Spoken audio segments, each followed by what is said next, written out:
Written on paper, and in the heart. CalmWaters. Summary.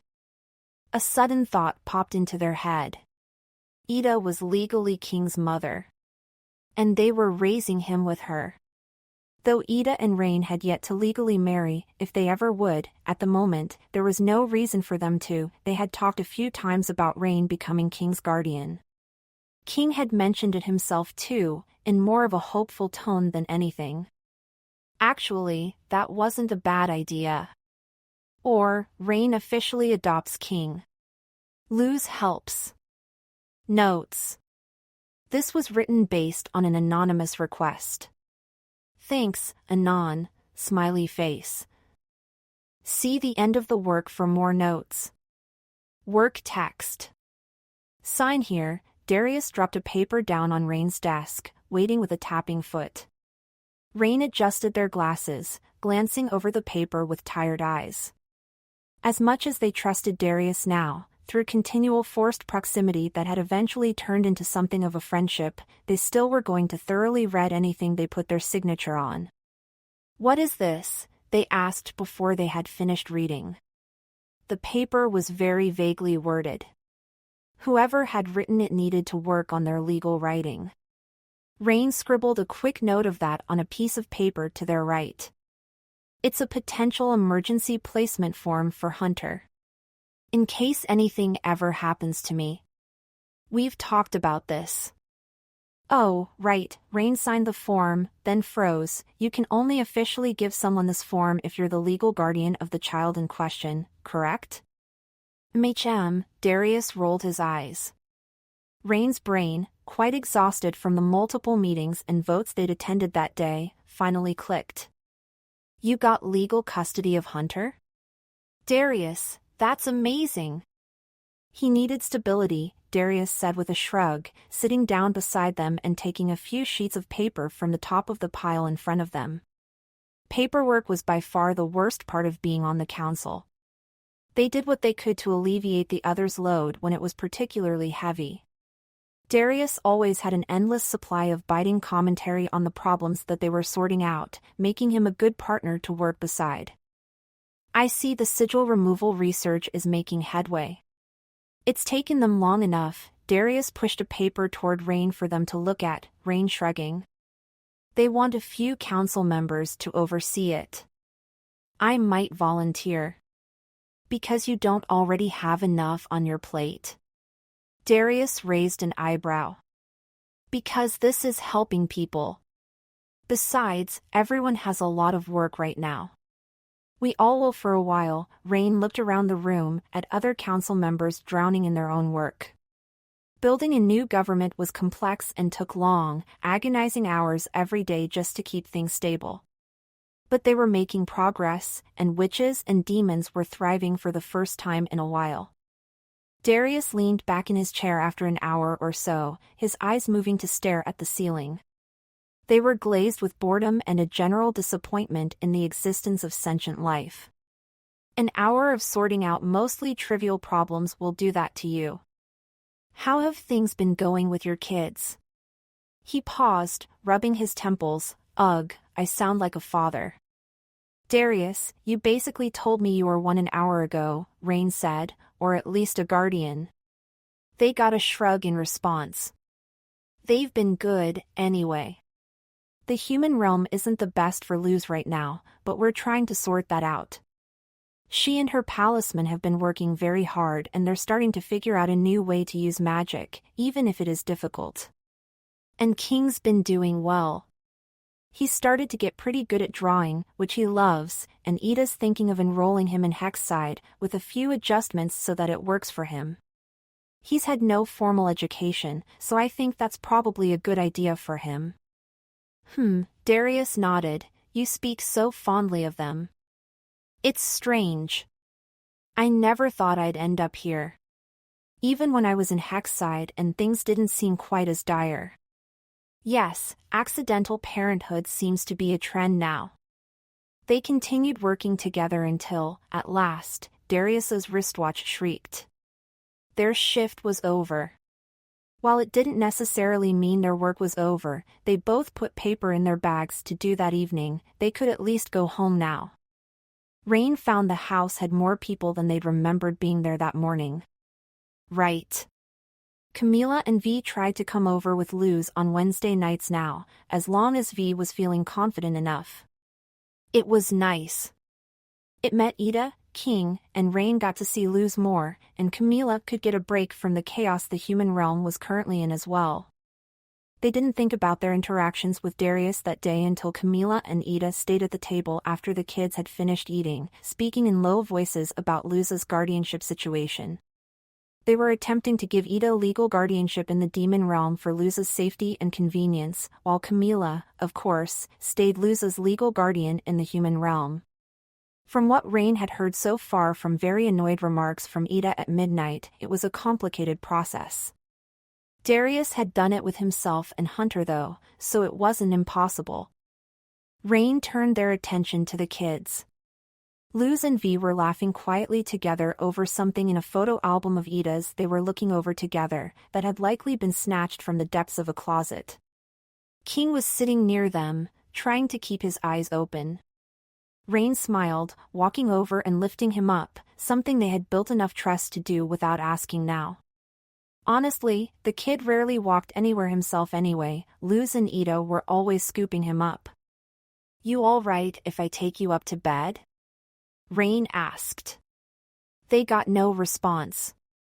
King had fallen asleep within seconds of them lifting him up.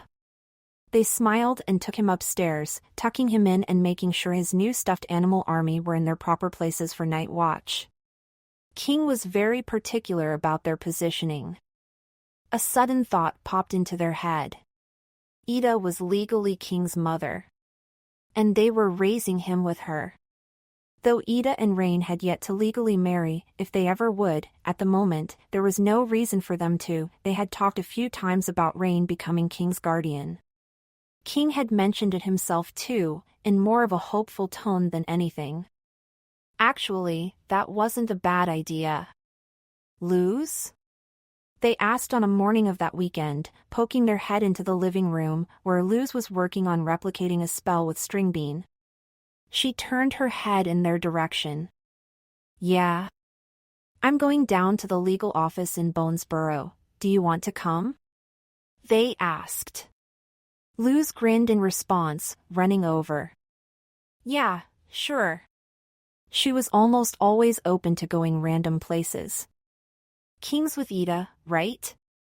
"Yeah, Eda's trying to replace the fridge since the last one got, well, blown up." They followed Raine out the door, their gait energetic as usual. "Why are we going to the legal office anyway? Does Eda need some records taken care of, again?" "No. I'm going to try and get the proper forms to start the process of adopting King, if that's something he wants." "Oh." Luz's voice took on a higher pitch. "That's awesome. He'd love that." "Let's go, come on." They grabbed Raine's arm, pulling them along. They could keep up with a 15-year-old pretty well, if they did say so themselves. The two approached the legal office just as it opened, Luz's hand still on Raine's arm. She took a moment to examine the building as they walked up the stairs. "Whoa. I've never been here before." It was reconstructed a few months ago. The original building was destroyed during Bellows's attack.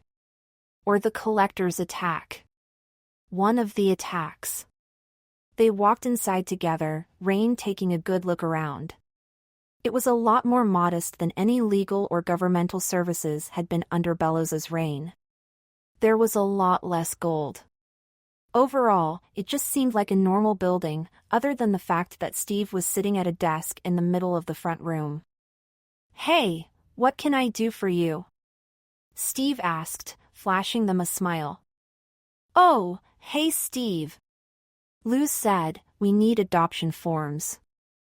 What they mean is that we're here to inquire about the steps to adoption and maybe acquire the earliest form of paperwork, Raine said.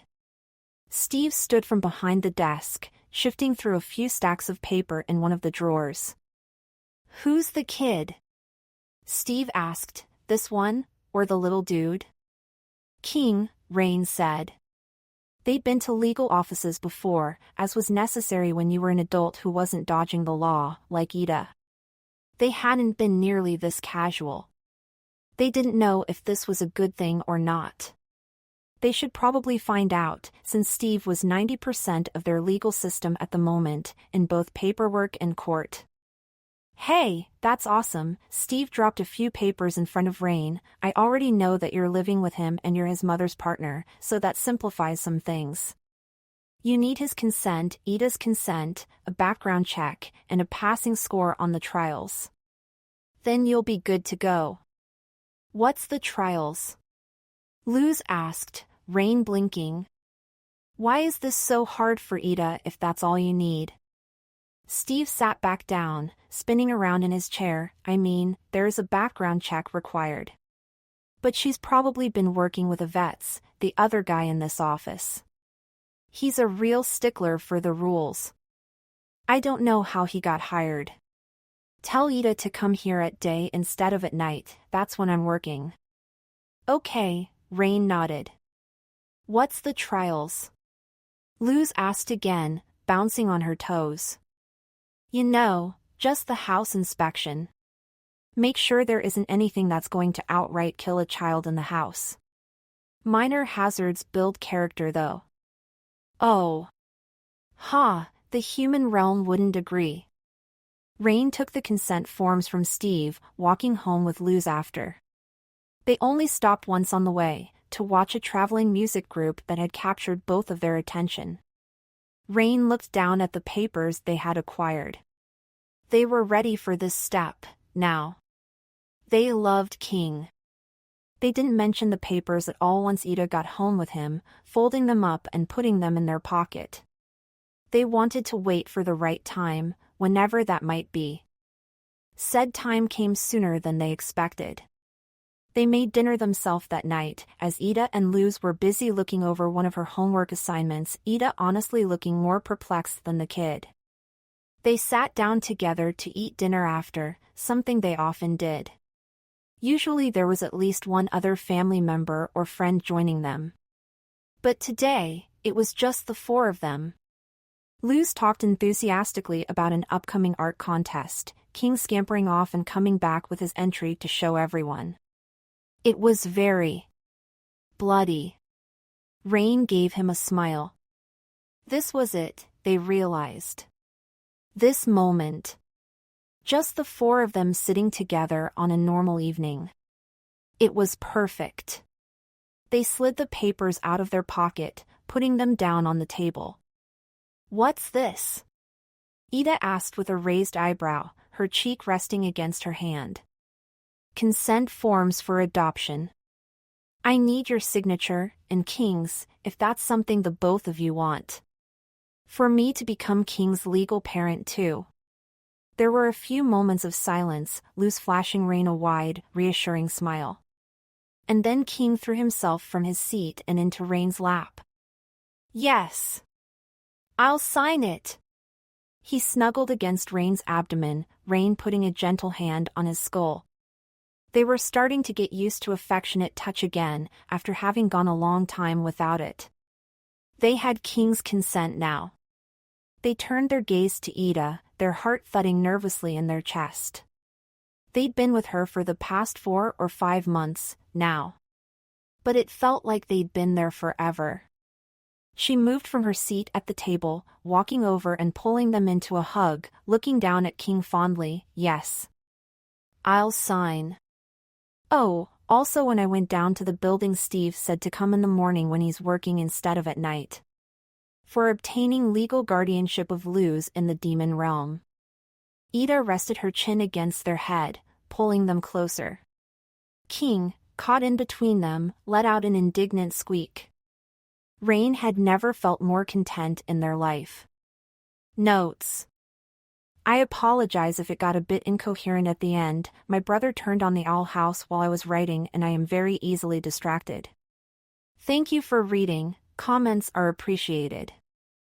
I have a request form now for this series, feel free to leave anything that you want written for the owl house. https://forms.gle/tbxjsc32muvopfpa